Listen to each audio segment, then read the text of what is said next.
அன்பான உங்களுக்கு வணக்கம். நீங்கள் பார்த்துக் கொண்டிருப்பது எஸ்எஸ் தமிழ் தொலைக்காட்சி. எஸ்எஸ் தமிழ் தொலைக்காட்சியில் வார வாரம் இடம்பெற்றுக் கொண்டிருக்கிற மருத்துவர் நம் நிகழ்வுக்கு ஆதரவை வழங்குகின்றனர். ஈழத்து பெண்மணியால் ஜெர்மனியில் வதனி செல்வநாதன் அவர்களால் உருவாக்கப்பட்ட முதியோர் பராமரிக்கும் இல்லம். வணக்கம் ஐயா. வணக்கம் நேயர்கள், உங்களுக்கு எல்லோருக்கும் வணக்கம்.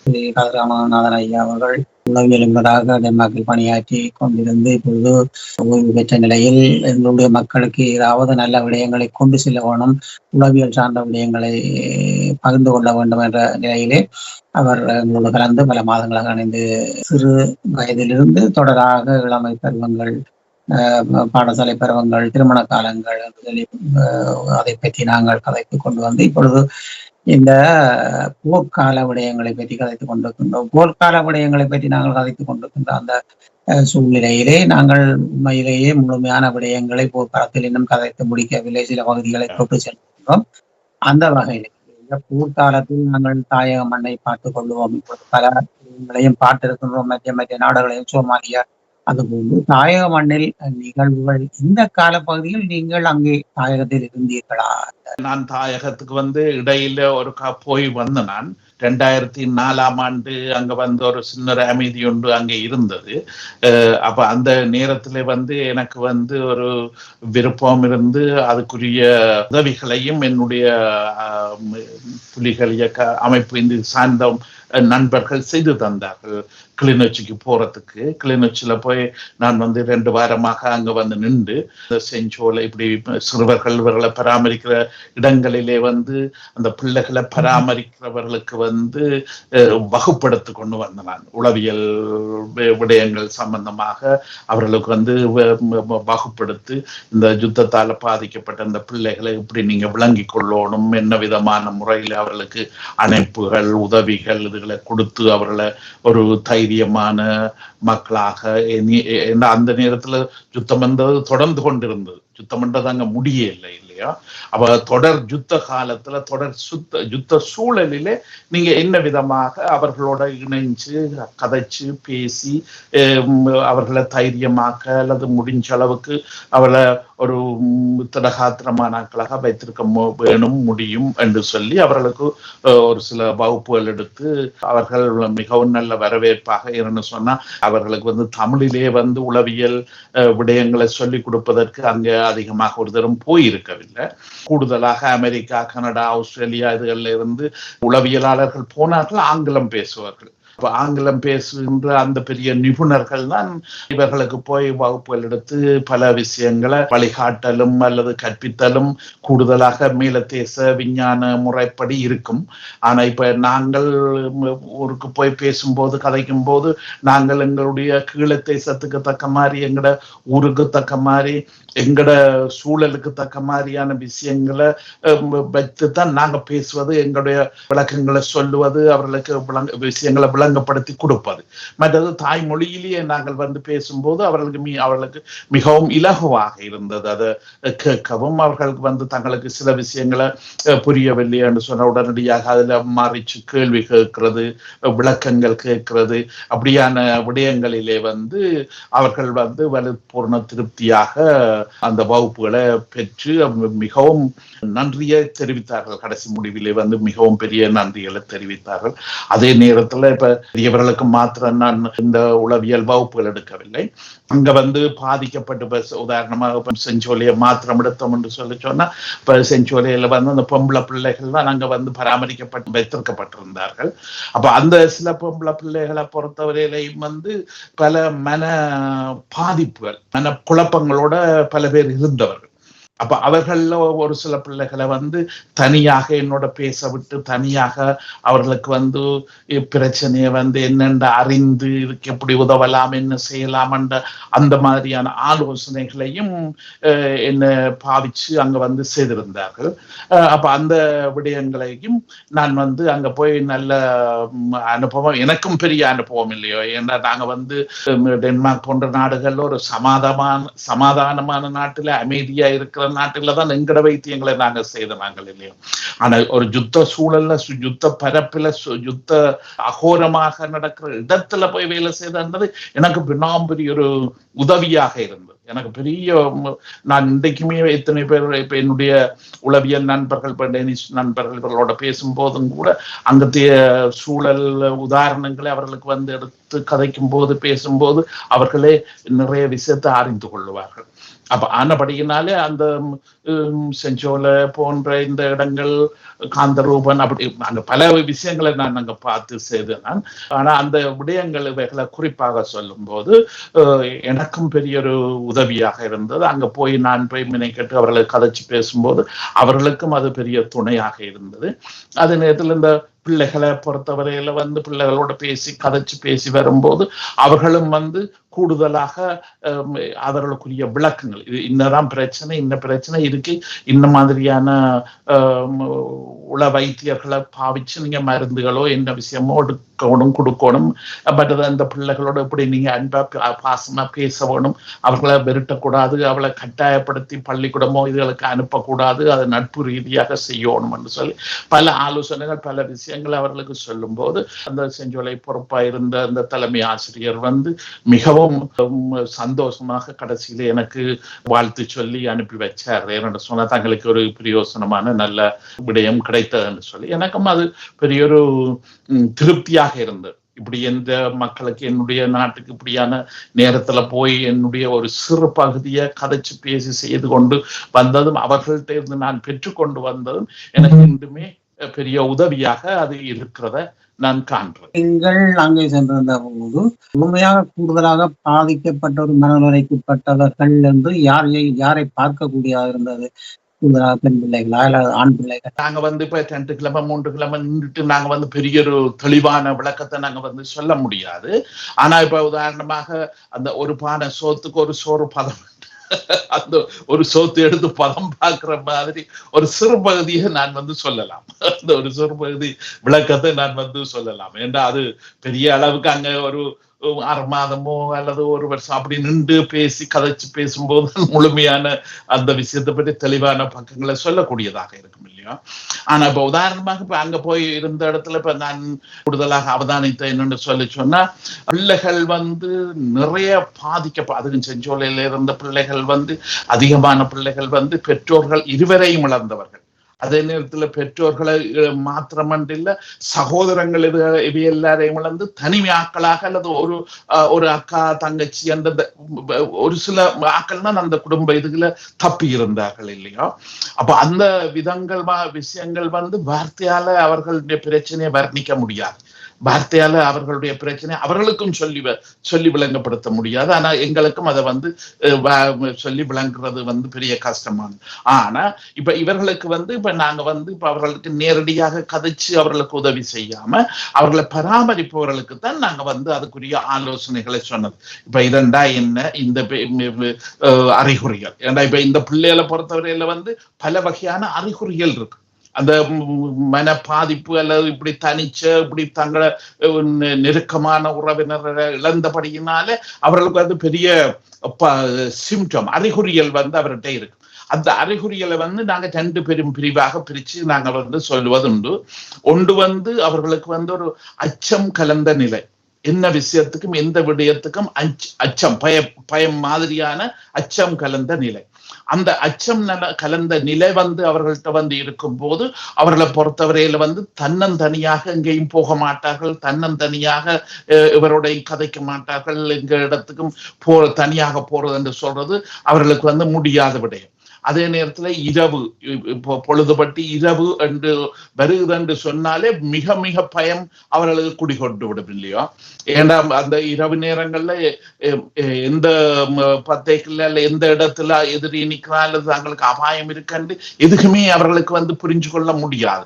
அது அவர்கள் அந்த பிள்ளைகளுக்கு மாத்திரமன்றில்ல வயது வந்தவர்கள் எல்லாருக்குமே அந்த விதமான பிரச்சனை வந்து அந்த யுத்த சூழல்ல வந்து இருக்கிறத நாங்க பாக்குறோம் இல்லையா. அப்ப இதனால இந்த பிள்ளைகளை பொறுத்தவரையில வந்து கன பேருக்கு இந்த அச்சம் என்று சொல்றது வந்து மிகவும் அதிகமாக அவர்களுடைய அறிகுறிகள்ல இருந்தது. எதையும் கதைக்க மாட்டார்கள். எதை கேள்வி கேட்டாலும் சொல்லக்கூடிய அந்த மறுமொழி சொல்லக்கூடிய வல்லமை வந்து குறைவாக இருக்கும். நிகத்தை கடிப்பார்கள், நிகத்தை கடிச்சு சாப்பிடுவார்கள். மற்றது வந்து யாராவது ஒரு பெரிய ஒரு வயது வந்த ஒரு தங்களுக்கு உதவி செய்கிறார்களோட மிகவும் நெருக்கமாக ஒன்றி போய் இருப்பார்கள். அவளை வந்து விடுவிச்சு இருக்க இல்லாத அளவுக்கு நெருக்கமாக ஒன்றி போய் இருப்பார்கள். அல்லது அந்த பெரியவர்களுடைய கையை, பெண்களாக இருந்தால் அவர்களுடைய சேலையை பிடித்து கொண்டு அந்த சேலையோட பின்னும் முன்னும் உலாவி திரிபவர்களாக அப்படி அந்த ஏண்டா அவர்கள் மாத்திரம்தான் அவருக்கு நம்பிக்கையானது. வேறு ஒரு தருமே அவருக்கு நம்பிக்கையானது இல்ல. மற்றது அவரோட அன்ப பாசம கதைப்பவர்கள் வேறு எவரும் இல்லை இல்லையா? அப்படியான நிகழ்வுகள் நடக்கும்போது இவர்களுடைய ஒரு அறிகுறியாக இப்படியான முறையில அவர்கள் வந்து வலி நெருக்கமாக ஒரு ஆளையோ 2 பேரையோ வைத்துக் கொண்டு இருப்பார்கள். அப்ப அதனாலதான் நாங்க வந்து பேசும்போது கதைக்கும் போது அவர்கள் தலைமை பதவியில இருந்து அவர்களோடையும் நாங்க கதைக்கும் போது பேசும்போது அவர்களுக்கு சொன்னது என்று சொன்னா, இதுல வந்து ஒவ்வொரு பெரியவர்களுக்கு 4 பிள்ளை இல்ல 3 பிள்ளை அப்படி என்ற ஒரு கொஞ்சம் பேரை பிரித்து கொடுங்க. அடிக்கடி ஆக்களை மாத்தாதீங்க. அவர்களுக்கு உதவி செய்யற அவர்களோட கதைக்கிற பேசுற ஆக்கள் இவைகளை வந்து அடிக்கடி ஆக்களை மாத்தாம முடிஞ்ச அளவுக்கு ஒரே ஆளுகிட்ட 4 பிள்ளை அல்லது 5 பிள்ளை அல்லது ஏதோ ஒரு அளவான பிள்ளைகளை கொடுத்து அதுக்கும் அளவுக்கு மிஞ்சியும் கொடுத்து பிரயோசனம் இல்லை. ஒரு ஆளால அதை எல்லாரையும் சமாளிக்க முடியாது இல்லையா? அதனால அந்த மாதிரியான ஆலோசனை இதுகளை கொடுத்து கொண்டு வந்தோம். ஆனா அந்த செஞ்சோல பகுதியில வந்து வெறும் உடனடியாக இப்ப நாங்க போன காலத்துல நடந்த உடனடி பிரச்சனையால அங்க வந்து இருந்த பிள்ளைகள் அல்ல. அதுக்கு முதல்ல இப்ப 90கள்ல நடந்த பிரச்சனைகளினாலேயே பல குடும்பங்கள் பாதிக்கப்பட்டு இந்த பிள்ளைகளும் கூட அங்க இருந்தவர்கள் இல்லையா? அப்ப அவர்கள் வந்து மிக அதிக காலமாக அந்த வேதனையோடு அந்த இழப்புகளோடு அங்க வாழ்ந்தவர்கள் இல்லையா? அப்ப அவர்களை பொறுத்தவரையில வந்து அவர்கள் வந்து இன்னும் ஒரு வகையான அறிகுறிகளுக்கு அவர்கள் வந்து ஆட்பட்டு இருந்ததை நாங்க பார்த்தோம். அதை வந்து குறிப்பா சொல்றேன்னு சொன்னா உளச்சோர்வு, அதாவது டிப்ரெஷன் என்று சொல்றது இல்லையா? அந்த உளச்சோர்வு நிலைக்கு அவர்கள் வந்துட்டார்கள். அப்ப அந்த உளச்சோர்வு என்று சொன்னா தன்னையே கவனிக்கிறது வந்து அவர்களுக்கு குறைவாக இருக்கும். தன் அறையில போய் ஒதுங்கி இருப்பதால தனக்கண்ட ஒரு மூளை அல்லது ஏதாவது ஒரு பாதுகாப்பான ஒரு அரை இருட்டு மாதிரியான இடங்கள்ல போய் அவர்கள் ஒதுங்கி இருப்பது. யார் கூப்பிட்டாலும் வரமாட்டார்கள், யார் கூப்பிட்டாலும் மறுமொழி சொல்ல மாட்டார்கள். அப்படி ஒதுங்கி பயந்த சுபாவத்தோட இப்ப சில பிள்ளைகளை பொறுத்தவரையில வந்து சின்ன சத்தங்கள் சலசலப்புகள் அங்க சூழல்ல கேட்டாலும் மேசியலுக்கு கீழே போய் படுக்கிறது, மேசியல கட்டிலுக்கு கீழே போய் ஒளிகிறது, அல்லது அந்த பெரியவர்கள் இருக்கிற அந்த அறைகளுக்கு ஓடி போய் அவர்களுக்கு இந்த கால்களுக்குள்ள அவர்களோட போய் வலு நெருக்கமாக இருப்ப. இப்படியான சிம்டம், இந்த அறிகுறிகள் இவைகள் எல்லாம் வந்து அந்த உளச்சோர்வு, அந்த டிப்ரெஷன் என்று சொல்றது. அது மாத்திரமல்ல, இப்ப அவர்களை பொறுத்தவரையில வந்து பசி என்றவர்களுக்கு வந்து இருக்காது. பசி என்றது அவர்களுக்கு வந்து தெரியாது. தனக்கு பசிக்கிறா இல்லையா என்று கூட அவர்களுக்கு வந்து தெரியாது. அப்ப சாப்பாடுகள் இதுகளை கூட கவனம் எடுக்க மாட்டார்கள் இல்லையா? அது அடுத்தது வந்து இப்ப சில பிள்ளைகள் வந்து மோசமான இந்த உளச்சோர்வு என்று சொல்லி வரும்போது அவர்கள் வந்து தங்களை தாங்களே தண்டிப்பார். இப்ப உதாரணமாக சில பிள்ளைகள் வந்திருக்கா, தங்களுக்கு தாங்களே கத்தியாலேயோ அல்லது ஊசியாலேயோ ஏதாவது தங்களோட உடம்புல கீறுவார்கள். தங்களோட உடம்புல கீறி அந்த கீறுறதால வரும்போது வர்ற ரத்தத்தை பார்த்து ரசிப்பார்கள். அல்லது சில பிள்ளைகள் வந்து அந்த ரத்தங்கள் இதுகளை வந்து குடிப்பார்கள் இல்லையா? இப்படி இதுகள் வந்து அந்த சரியான மோசமான அந்த உளச்சோர்வு தன்மைகள் இருக்கும்போது அங்க வந்து அந்த பிள்ளைகளுக்கு இதுகளை பற்றிய விளக்கங்களை நாங்கள் வந்து அந்த அவர்களுக்கு அந்த ஆசிரியர்களாக பணிபுரிந்தவர்களுக்கு வந்து பேசும்போது கதைக்கும் போது அவர்கள் வந்து சொன்னார்கள், இப்படியெல்லாம் எங்களோட பிள்ளைகள் ஒரு சில பிள்ளைகள் சில பிள்ளைகளை செய்வதை நாங்க பார்த்திருக்கோம். ஆனா எங்களுக்கு வந்து அது புரியல. நாங்க வந்து அவைகளை அடிச்சு விரட்டி அப்படி செய்யக்கூடாது அது செய்யக்கூடாதுன்னு சொல்லி நாங்க விரட்டியது என்று பார்த்துனாங்களே ஒழிய எங்களுக்கு இந்த உளச்சோர்வு இதுகள் இருக்கிறபடியால் தான் இது நடக்குது என்று சொல்லி தங்களுக்கு புரிஞ்சு கொள்ள முடியல என்று சொல்லி அவர்கள் சொல்லி மிக ஆர்வமாக இன்னும் கருத்துக்களை கேட்டு அவர்களுக்கு எப்படி செய்வது. ஆனா உதாரணமாக அவர்களை பொறுத்தவரையில வந்து அவர்களுக்கு பெரிய உதவியா இருந்தது அங்க சைக்கியாட்ரிஸ்ட், அதாவது உள மருத்துவர்கள் என்று சொன்னவர்கள் வந்து இடையிடையில வருவார்கள். இப்படியான பிரச்சனைகளை பார்க்கும்போது அப்படியான வசதிகள் வாய்ப்புகளும் அந்த ஏரியா அந்த இடங்கள்ல கிடைச்சு கொண்டு இருந்தது இல்லையா? அப்படியே அவர்கள் வந்து இதுகள் செய்து கொண்டு வந்தது. ஆனா இப்ப உதாரணமா ஆம்பளை பிள்ளைகள் அங்க வந்து வச்சு வளர்க்கப்பட்ட இடம் காந்தரூபன் என்று சொல்லப்படுற அந்த நிலையத்துக்கும் நான் வந்து போயிருந்தேன். இப்ப அந்த நிலையத்துல போயிருக்கும் போது அது கொஞ்சம் இங்க வந்து செஞ்சோலையில இருந்த பொம்பளை பிள்ளைகளோட கொஞ்சம் வித்தியாசமானது அங்க இருந்தது இல்லையா. அது குறிப்பாக சொல்ல போனா இப்ப ஆம்பளை பிள்ளைகளை பொறுத்தவரையில வந்து என்ன விஷயத்துக்கும் பயம் வந்தால் அல்ல என்ன மன பாதிப்பு வந்தாலும் அவர்கள் வந்து அளவுக்கு மிஞ்சி ஓடி திரிவார்கள். மரங்கள் ஏறுறது இறங்குறது குதிக்கிறது ஒரு சொல்ல கேட்காம தாங்கள் நினைச்சபடி செய்யறது ஓடி திரிகிறது இப்படியான விஷயங்கள் வந்து இப்ப ஆம்பளை பிள்ளைகிட்ட வந்து அங்க கூடுதலாக இருந்தது. அது அங்க மாத்திரமல்ல, இப்ப இங்க கூட அந்த பிள்ளைகளை நாங்க வந்து பார்க்கும்போது அந்த விதமான முறைகள் இங்கேயும் இருக்கின்றது. ஆனா அங்க வந்து அந்த விஷயங்கள் வந்து கூடுதலாக இருந்தது. அப்ப அந்த விடயங்கள் வந்து அந்த ஆம்பளை பிள்ளைகளை பொறுத்தவரையில வந்து அவர்கள் வந்து மிகவும் பல தடவைகள்ல அந்த தண்டனைக்கு உட்பட்ட ஆக்களாக இருந்தார்கள். ஏன்னா அங்க வந்து சொல்லுக்கு இல்லாம திரிகிறது, அளவுக்கு மிஞ்சி ஓடி திரிகிறது, மரங்கள்ல ஏறுறது குதிக்கிறது, இந்த விஷயங்கள் எல்லாம் வந்து பெல்ட்டி கட்டுப்பாட்டுக்குள்ள கொண்டு வர வேணும் என்ற ஒரு சிந்தனை தான் அங்க வந்து இருக்கு இல்லையா. அப்ப அந்த இடங்கள்ல வந்து இப்ப நாங்கள் அவர்களுக்கு சொல்றது வந்து இது வந்து அது மாத்திரம் அது அல்ல, அதாவது அவர்கள் குழப்படி செய்ய வேண்டும் என்றதுக்காக அந்த விஷயத்தை அவர்கள் வந்து செய்யவில்லை. அவற்றை மனதில் உள்ள வேதனைகளை மறக்கிறதுக்கு அவர் முயற்சிக்கிறார். இப்ப அப்பாவோ அம்மாவோ யாராவது இறந்து அல்ல பெரிய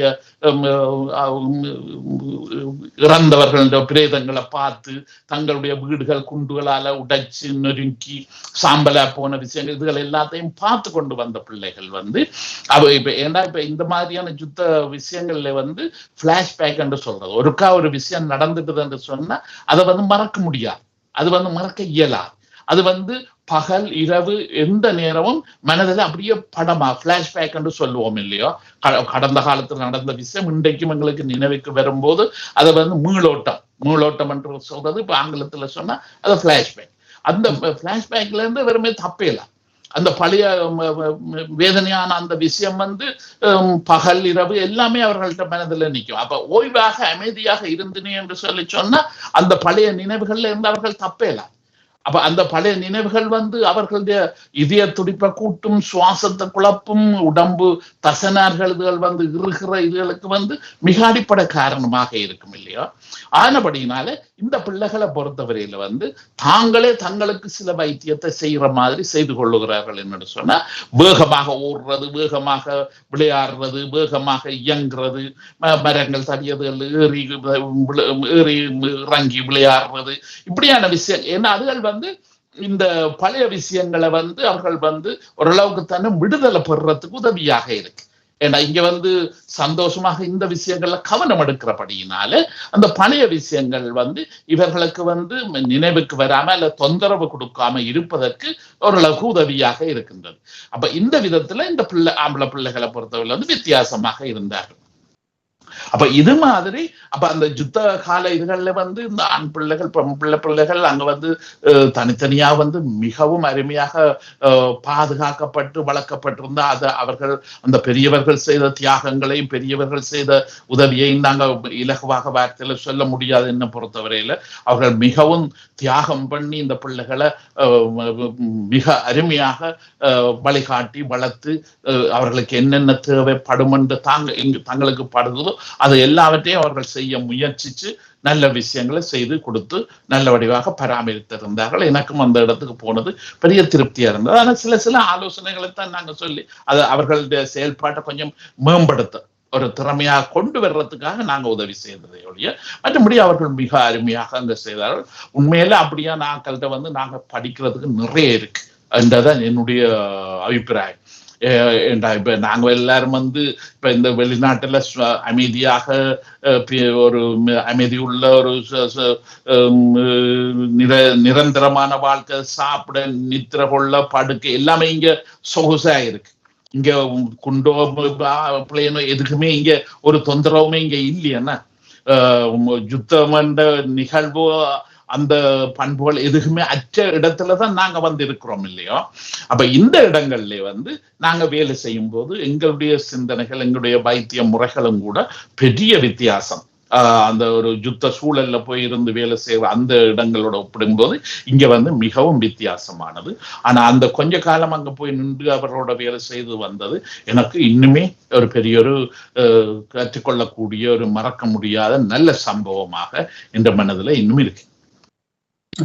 நீங்கள் கூறியிருந்தீர்கள் தற்கால பயிற்சிகளாக விளையாட்டு, மரம் ஏறுதல் அப்படியான இதழ் மூலம் அவர்கள் தற்காலிகமாக தங்களுடைய அந்த மனதில் ஏற்படுகின்ற நிலைப்பாடுகளை மறந்து இருக்கக்கூடியதாக இருந்தது என்று சொல்லி, இது ஒரு தற்காலிக ஒரு நிலைப்பாடா, அல்லது இவர்கள் இப்படி பயிற்சிகள் எடுக்கின்ற போது விளையாட்டுத்துறை சம்பந்தமாக ஒரு அப்படியான விஷயங்களில் பல பயிற்சிகள் எடுக்கும் போது நிரந்தரமாக கால ஓட்டத்தில் அவர்கள் தங்களுடைய நிலைப்பாட்டை மறந்து விடுவார்களா பழைய நிலை? இல்ல, இப்ப உதாரணமாக இப்ப குழந்தை பிள்ளைகளுக்குரிய வைத்தியம், குழந்தை பிள்ளைகளுக்குரிய உளவியல் மெதட்டுகள் அந்த பக்குவத்திலே இந்த விளையாட்டுகளையும் அடுத்தது படங்குகிறது.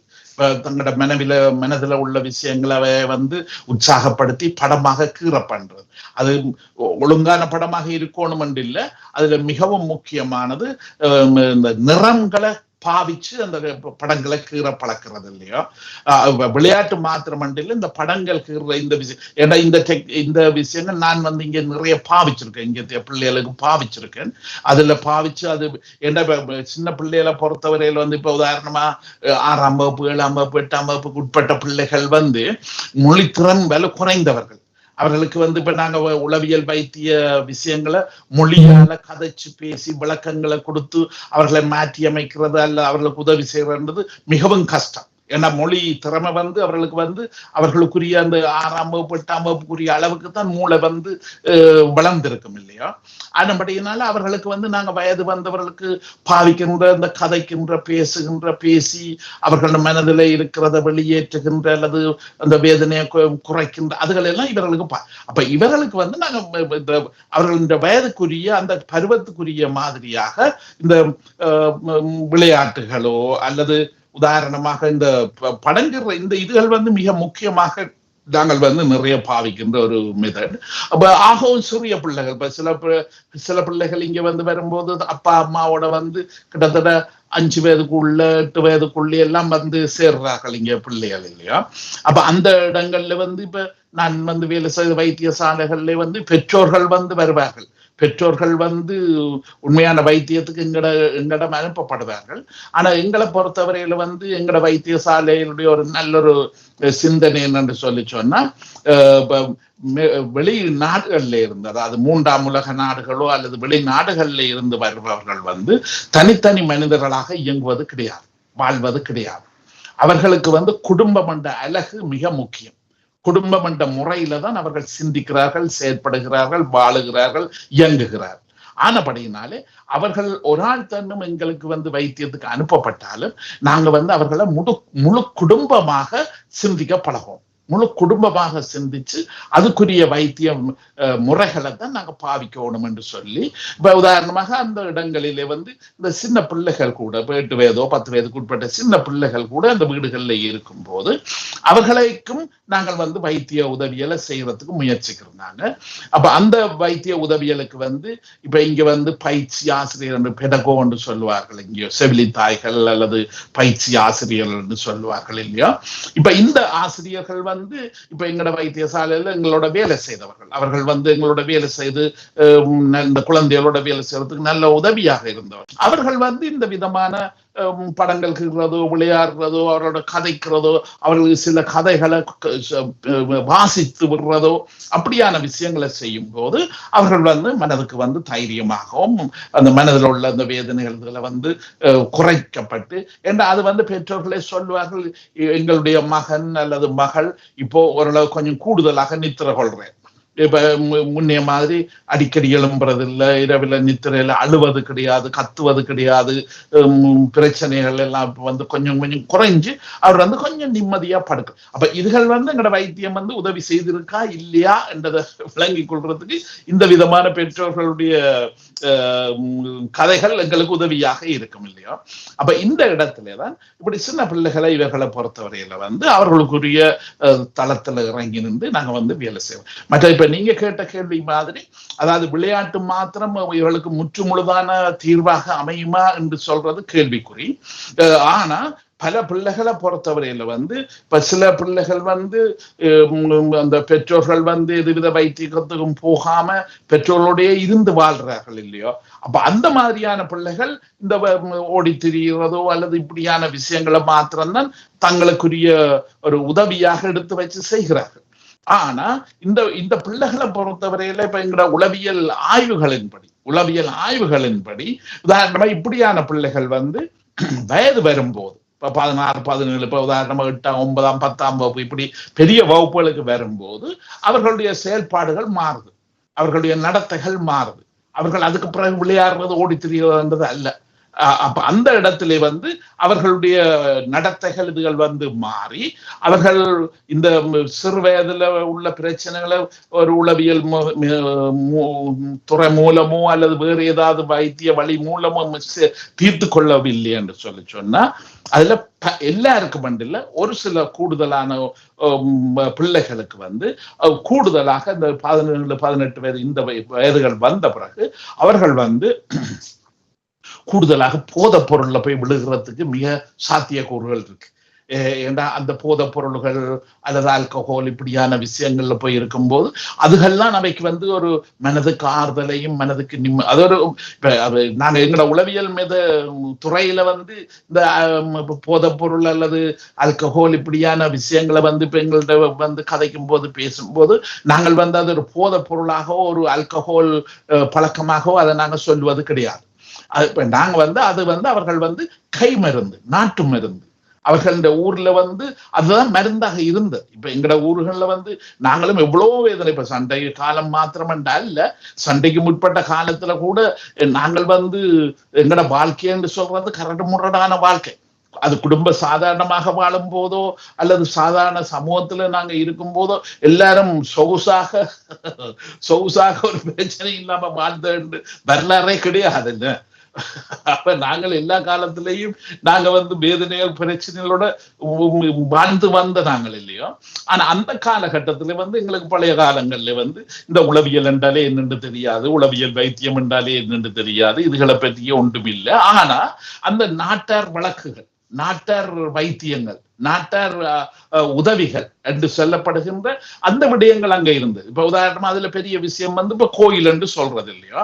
இப்ப கோவில்கள் என்று சொல்றது மிகவும் ஒரு வேதனை, கஷ்டங்கள், கவலைகள் உள்ள ஆட்களுக்கு ஆறுதல் கொடுத்த இடம். அப்ப அந்த இடங்கள் ஒரு வகையான உளவியல் வைத்தியம், அது ஒரு நாட்டு மக்கள் வைத்தியம் என்று அதை கூடுதலாக சொல்வது உண்டு. ஏன்னா இப்ப இதுகள் விஞ்ஞான வைத்தியங்கள். இப்ப விஞ்ஞானம் என்றது, கல்வி என்றது, ஆய்வுகள் என்றது வளர்ந்த பிறகுதான் இப்ப நாங்க செய்யற வைத்தியங்கள் வந்தது இல்லையா. இது விஞ்ஞானங்கள் வர முதல் அங்க நாட்டுப்புறத்துல அந்த ஊருக்கு தக்க மாதிரியான வைத்தியங்கள், ஊருக்கு தக்கமான வைத்தியம் உதவிகள் இருந்துதான் நாங்கள் என்ன வேதனைப்பட்டாலும் நாங்க ஒரு ஆணித்தரமான நல்ல ஒரு சமூகமாக உருவாகி பெரிய பெறுபேறுகளை நாங்க கொண்டுள்ள ஒரு சமூகமாக நாங்க பிறகு வளர்ந்து வந்த நாங்க இன்றைக்கும் வளர்ந்து வந்த நாங்க இல்லையா. அப்ப அதுகளுக்கு இப்ப உதாரணமாக இந்த கோயில்கள் இதுகள் மிக முக்கியமான உதவியை செய்தது. அடுத்த இன்னொரு பகுதியினர் இப்ப ஆல்கஹால் இதுகள் எல்லாம் கூடுதலாக ஒரு கை வைத்தியமாகத்தான் அவர்களுக்கு அங்க இருந்தது இல்லையா. இந்த 11 வயதுல இந்த குளப்படியில் இருந்தாலும் அவர்கள் உதாரணமா 24, 25 வயதுக்கு வரும்போது ஒரு பல்கலைக்கழக கல்வியலை முடிச்சு தங்களுக்கு என்ற ஒரு பெறுபேறை பெற்று தாங்கள் படிச்சு முடிச்சுட்டோம், இப்ப நாங்க முழு ஆளாக வந்துட்டோம் என்று சொல்லும் போது இந்த ஆல்கஹால் பழக்கங்கள் தானாயே குறைஞ்சி இல்லாம போறதாக இருக்கின்றது. அந்த ஆளுமை என்று சொல்றது அவருக்கு சிறப்பா வந்துடுது இல்லையா. அப்ப அந்த ஆளுமை என்று சொல்வதற்கூடாக அவருக்கு பெரிய அர்த்தம் கிடைக்குது. வாழ்க்கையில நான் பெரிய விஷயத்தை பெற்றுட்டேன், நான் இப்ப சாதாரண ஆள் இல்லை, நான் முழு மனிதன், இப்ப என்ன அங்கீகரிக்கிறதுக்கு என்னுடைய சூழல் இருக்கு, என்னுடைய நண்பர்கள், என்னுடைய ஆசிரியர்கள், என்னுடைய சூழலை நான் படிச்ச ஒரு கட்டிக்காரன் என்று சொல்லி அங்கீகரிக்குது இல்லையா. பழைய காலத்துல ஒரு கை வைத்தியம், நாட்டார் வைத்தியம் என்று சொல்லி அது கொஞ்சம் நல்ல பேர்கள் இல்லாம ஊர் பேர்கள், அந்த வசப்பாடுறது, அம்பு சொல்றது, அந்த மாதிரியான பேர்களை அதுக்கு வச்சுக்கிறோம். ஆனா இங்க மேற்கத்திய இந்த பெரிய வைத்தியங்களுக்கு வரும்போது அதுக்கு மிக அழகான விஞ்ஞான ரீதியான அதுக்குரிய வரவிலக்கணங்கள் உள்ள மனிதாயமான அப்படியான பண்புகளோட பல பேர்களை வச்சு, ஆனா அங்க பழைய ஊர்ல உள்ள விஷயங்களை இன்றைக்கு நாங்க இங்க வேலை செய்து அதால நன்மைகளை மக்களுக்கு கொடுத்து கொண்டு இருக்கின்றோம். உண்மையாகவே சிறப்பான பல விடயங்களை, அதுவும் பல விடயங்கள், தாயகத்துக்கு நீங்கள் சென்ற விடயங்கள், உண்மையிலே இது கூட நாங்கள் அறிந்திருக்கவில்லை. நீங்கள் இந்த கேள்வியின் மூலம் உங்களுக்கு இப்படியான ஒரு தகவலை நீங்கள் அங்கு சென்று பணியாற்றி 2 கிழமை பணியாற்றி இருந்தாலும் அது ஒரு சிறப்பான விடயம். அந்த கால சூழ்நிலையிலே அப்படியான ஒரு சந்தர்ப்பம் விட்டும் தாயக பணியோடு நீங்கள் இணைந்து அந்த காலங்களில் சென்றிருக்கின்றீர்கள் என்பதை நாங்கள் அறியக்கூடியதாக இருக்கின்றது. அடுத்து நாம் பார்ப்பவர்களும் கூட அறிந்து கொள்ளக்கூடிய ஒரு சிறப்பை தருகின்ற உங்கள் பணிக்கு சிறந்து பணியாற்றி இருக்கின்றீர்கள் என்பது தாயக சிந்தனையோடு பணியாற்றி இருக்கின்றீர்களும் தெரிகின்றது. மிக மகிழ்ச்சியாக உள்ளது. உங்களுடைய பணி சிறப்பாக பலர் பார்க்கின்றார்கள், கேட்கின்றார்கள். அதனால் அவர்களும் அதை உள்வாங்கிக் கொள்கின்றார்கள் என்பது சிறப்பாக இருக்கின்றோம். நன்றி. அடுத்த நிமிஷம். நன்றி. அடுத்த நிகழ்ச்சியில் நாங்கள் சந்திப்போம். அடுத்த மருத்துவர் நாம் நிகழ்வில் அவரை பற்றியும் மன உளவியல் விடயங்களை பற்றியும் நிறையவே பேசிக்கொள்வோம். அடுத்த மருத்துவர் நாம் நிகழ்வு வரை நன்றி, வணக்கம். இந்த நிகழ்ச்சிக்கான அனுசரணையை வழங்கியோர் ஈழத்து பெண்மணியால் ஜெர்மனியில் வதனி செல்வநாதன் அவர்களால் உருவாக்கப்பட்ட முதியோர் பராமரிக்கும் இல்லம் டாகஸ் பிளிக wax Hasan.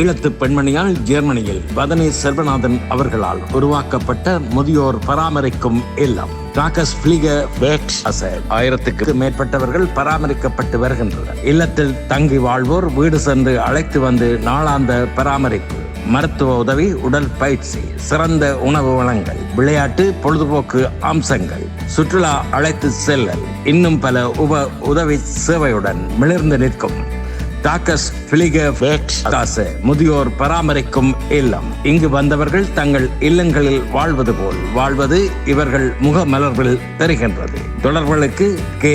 Vathani Selvanathan, Linden Strasse 16A 68 623 ஹாஃப்ஹாய். தொலை தொடர்புகளுக்கு 0049 6241 3099103. கை தொலைபேசி 0049 162 205 1624. முதியோர் பராமரிப்புக்கு டாகஸ் பிளிக ஃபோர்ஸ்டாஸ். இது ஒரு ஈழத்தமிழ் பெண்ணின் சாதனை. முதியோர் பராமரிக்கும் இல்லம்.